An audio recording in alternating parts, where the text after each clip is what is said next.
3 tips kung paano dumami ang benta mo. Pag natapos mo tong video na to, sure ako na yung benta mo na paunti-unti ay dodoble na yan. Ako nga pala si Pamela Ann Cruz, mayroong negosyo at ako din ang nagmamarket ng aming mga produkto. Kaya alam ko kung paano dadami ang benta mo. Tara! Simulan na tayo. Pero bago ko simulan, gusto ko munang ikwento sa inyo kung saan ba nagsimula dumami ang aming benta. Yung mga binibenta ko dati, pinopost ko siya sa aking personal FB account. Pinopost ko lang siya sa newsfeed ko, my day lang, at sa group page ng barangay namin. Or yung mga group page ng subdivision namin. Doon ako nagpo-post kasi pwede ko siyang ma-deliver agad at pwede rin nilang pick upin sa akin. Kailangan mo pa na madaming post para talaga pansin yung produkto mo. Dapat nga i-post mo din siya araw-araw eh. Kada refresh nila, lalabas yung produkto mo dun sa newsfeed nila. Ganun ako dati nagbebenta sa Facebook. Gusto ko talagang dumami yung benta ko. Eh di nagtry ako sa marketplace. May mga nagtatanong, madami nagtatanong. Pero yung nabili, onti din. Hanggang sa isang araw, di ko alam. Basta bigla na lang pumasok sa isip ko na gusto kong magbenta siya Shopee. Sinearch ko, paano magbenta siya Shopee. Kaya ang ginawa ko, nagpicture ako ng produkto namin, ginandahan ko yung picture, nilagyan ko ng description,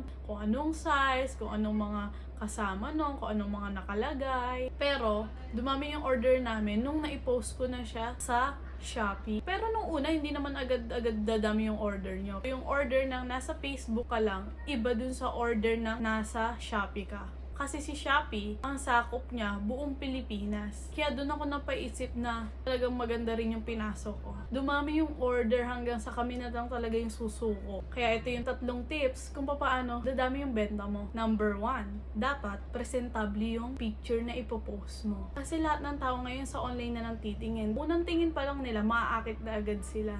Number 2, dapat yung binibenta mo, ilagay mo sa platform na malawak yung market. Kagaya ng mga Shopee, TikTok, at Lazada. Yan yung mga malalawak yung market. Kasi buong Pilipinas sila nagbebenta. Buong tao sa Pilipinas, makikita yung produkto mo pag sinearch nila yan. Number 3, kung paano dadami yung benta mo, dapat mabilis yung serbisyo mo. Pag ang isang customer nagtanong, dapat mga ilang minuto lang or ilang oras lang, may reply ka na agad. Lalo na pag na-order na sila sa'yo sa Shopee, sa TikTok, or sa Lazada, pagka-order nila, mas maganda, mas maaga mong ma-ship yun. Dahil mas mabilis nila yun receive. Iba kasi yung feeling na momentum na sobrang excited nila dun sa produktong yun. At pag late mo na ship yun, mawawala na yung excitement nila. May reason na sila para i-cancel kasi nawalan na sila ng gana sa produkto mo. Sa panahon ngayon, mahirap talagang kumita. Hindi mo alam kung bukas may benta ka ba o wala. Kung maliit pa rin ang benta mo ngayon, okay lang yan. Darating din yan. Lalaki din yan. Mag-intay ka lang. Dating din yung para sa'yo. So, yun lang guys, ang aking 3